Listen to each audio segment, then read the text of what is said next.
Still not dead, huh? One day your luck is gonna run out.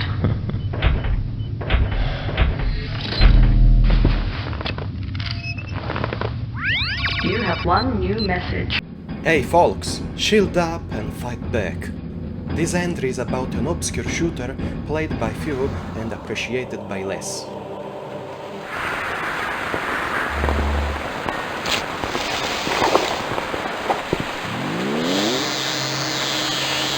Entrance denied.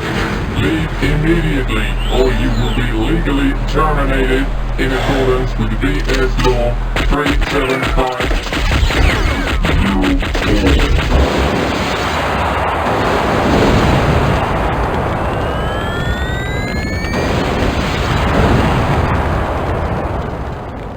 Excess is another favorite game of my childhood, gifted me the day of the Italian Epiphany. It was very different from anything I played until then. For the first time I was forced to aim with the mouse, and the vertical axis was even inverted by default, and changeable only during the game pressing the Y key. It has been also a precursor of certain important shooters, with neat ideas, and maybe it came out at the wrong time, and nobody acknowledged its merits. In fact, I discovered how annoying it was when I started frequenting gaming boards, and nobody knew it. Excess is an arena shooter set in a distant future where different alien races and advanced AI robots fight alongside humans as gladiators, here called shield fighters, in blood sport tournaments. The protagonist is an unnamed mercenary that one day, once returned home from a perilous mission, finds a video message from an associate that incites him to participate in a tournament with a fat money prize, also ending his certain death at the time the message is viewed. Poor guy. And that's it. Let's go kill everything for the sake of money. Ah yes, and to avenge our late friend. The poor guy. Look at the smile. Excess focalizes on deathmatch battles through 20 consecutive arenas against other free fighters, and there's no kill count. Instead, the last man standing wins, and there's no way to replenish health. Only the armor can be recovered.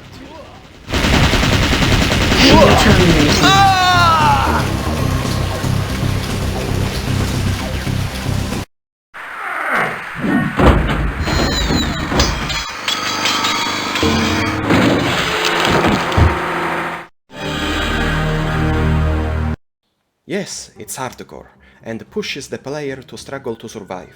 Before starting the match, we can choose 2 out of 7 weapons to carry. Yes, that's the mechanic popularized by Halo. The arsenal of excess looks neat. We can pick up the riot shotgun and the combat machine gun. And then die a lot, because they suck.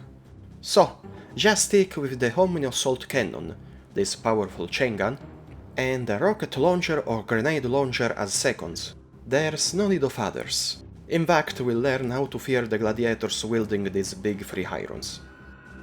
Interestingly, all the weapons are kinda earthly, and there are not energy-based ones, but some enemies seem to wield special versions, like rocket launchers that fire 2 missiles at once, yet there's no way to obtain them. There are in total 60 different opponents, with unique appearance and all wielding one preferred weapon and rarely 2. When entering the battle, there will be a dedicated FMV for every combatant, distinguished also by an identifier icon, useful to detect their position. By the way, the order of these participants is not randomized, but at the beginning of every new game, one of 2 fixed orders will start. Although at the end of each there's always the same big guy representing a potential final boss. Little Franklin.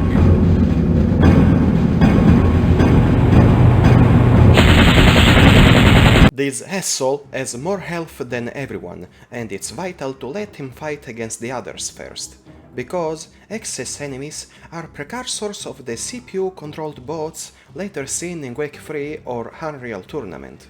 At the time, playing against these bots was kinda incredible, because they were unpredictable and used to kill each other before facing us, and also flee when their health is too low. It's worth mentioning that the anthropomorphic ones tend to jump and evade bouncing grenades and arriving missiles, like the crouching Strogs later seen in Quake 2, and also they can wait and take moving platforms so to reach higher areas. The most impressive feat is the capability to shoot and make explode placed mines from afar, instead of stepping on them and being damaged. Aside the gladiators, arenas are filled with random generated droids that shoot the fighters so to disturb them, and their destruction is necessary to acquire 2 or 3 armor points at a time, together with some ammo and a random secondary weapon. And beware the occasional turrets. Those will fire freaking missiles and grenades that hurt a lot.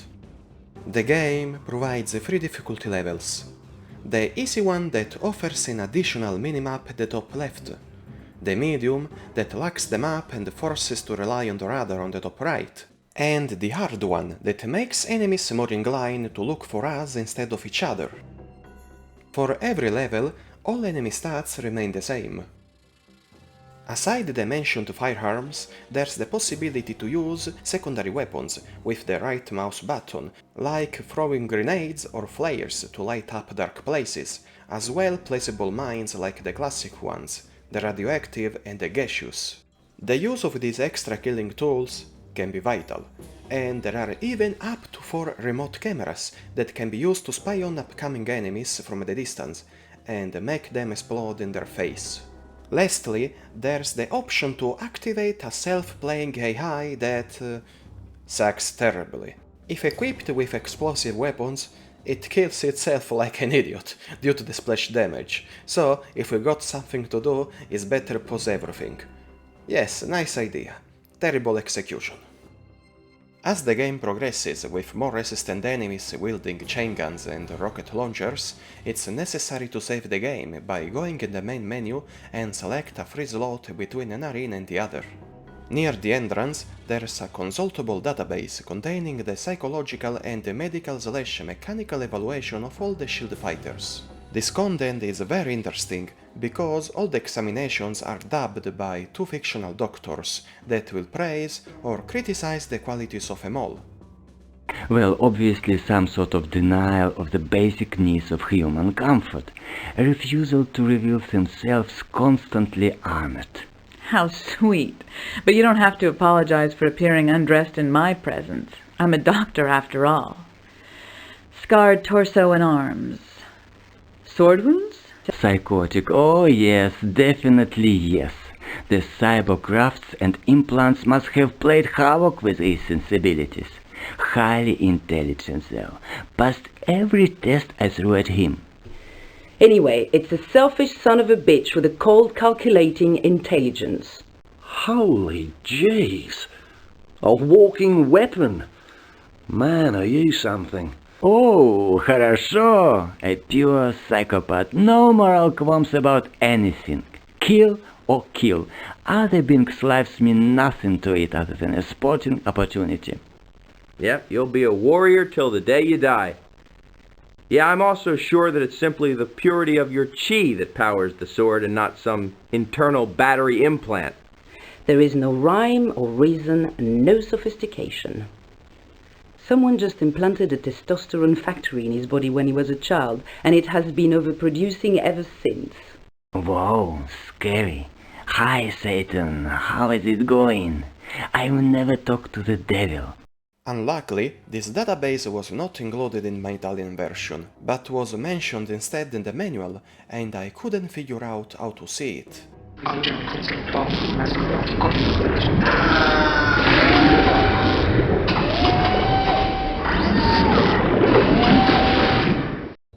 This game always impressed me for the great number of featured FMVs, a total of 65, letting me assume it had a great budget behind.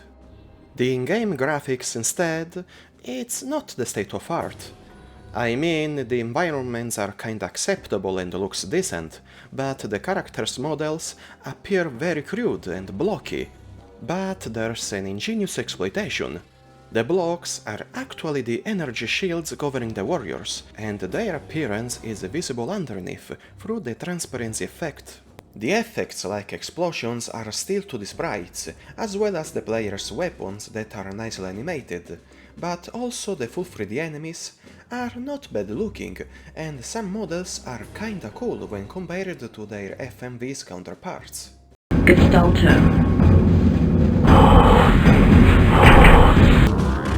Confirmed kill. Target destroyed. Strawberry Holocaust.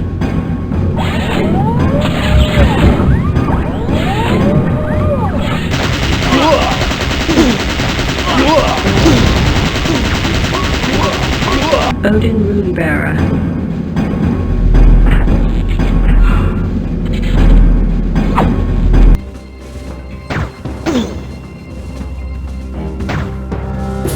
Cornelius 838.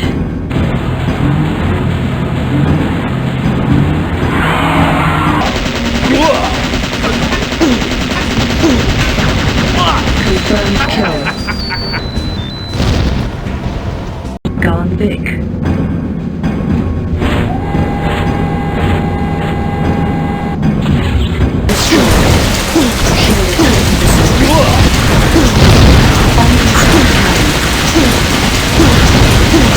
Camila Datura.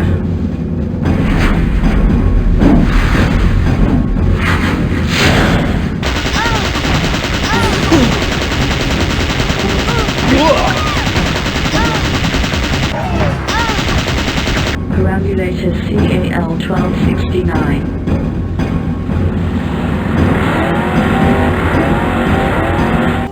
Shield at 80%.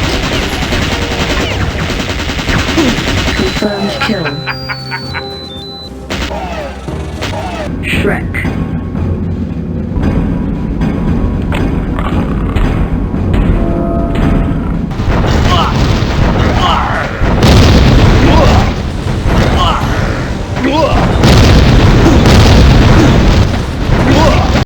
All the arenas try to be distinguishable, but the level design of a lot of them is far from great, but still there's a decent verticality and labyrinthine structures, where participants tend to prowl on each other, and open spaces are usually more dangerous.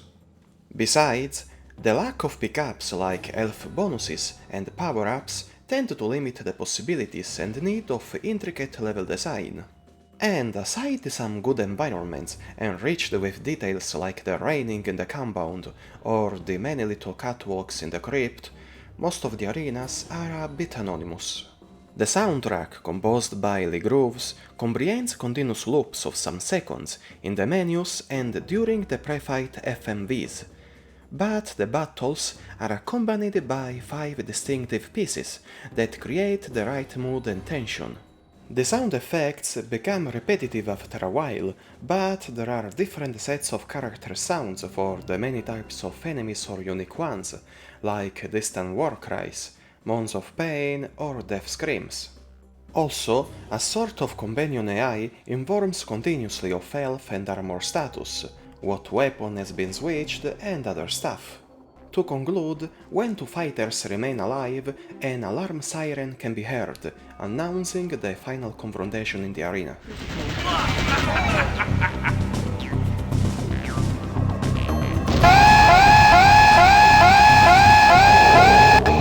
The game has other goodies as well. There's a switchable missile cam for the rocket launcher that fires homing missiles, but it glitches if switched off during the animation. Just deactivate it to resolve. Then, the grenade launcher has different ammo types, such as the fragmentation grenades, that are great to fill entire rooms with bouncing explosives from a safe spot. And the frag mines permit to create deadly minefields, but beware, the enemies can destroy them from a distance. Lastly, there's this unusable third-person view, with fixed camera angles. Maybe it's useful just to observe the blockhead self-playing AI mentioned before. Unfortunately, Access never became a classic. It received foremost negative reviews and was soon forgotten by everyone. 1996 was the year of id Software's Quake and 3D Realms' Duke Nukem 3D, 2 of the most important classic FPSs ever that set new standards in their own ways. But Excess, released at the end of the same year, was just too different and experimental, although it's literally a forefather of Quake Free Arena and Unreal Tournament. Its 3D engine wasn't the best looking, it lacked particular interaction with the scenery or possibility to swim and similar stuff. As a game, it didn't have the speed and the immediacy of Quake, or the viscerality of its deathmatches, and the fun interactions and the character of Duke Nukem 3D. Besides, it suffered from occasional crashes to the desktop, and little bugs like the mentioned missile cam, or enemies getting stuck. Unluckily, I couldn't try the online multiplayer, because no servers were available, but I don't think it had many players playing it at its release either. It remains something to try at least once for its uniqueness and features that became popularized years later by other important games. It's a pity that no one ever recognized its original ideas, and possibly being the very first arena shooter. I hope I've done it justice and made you all aware of its existence. As always, a warm thanks to everyone, and see you in the next entry.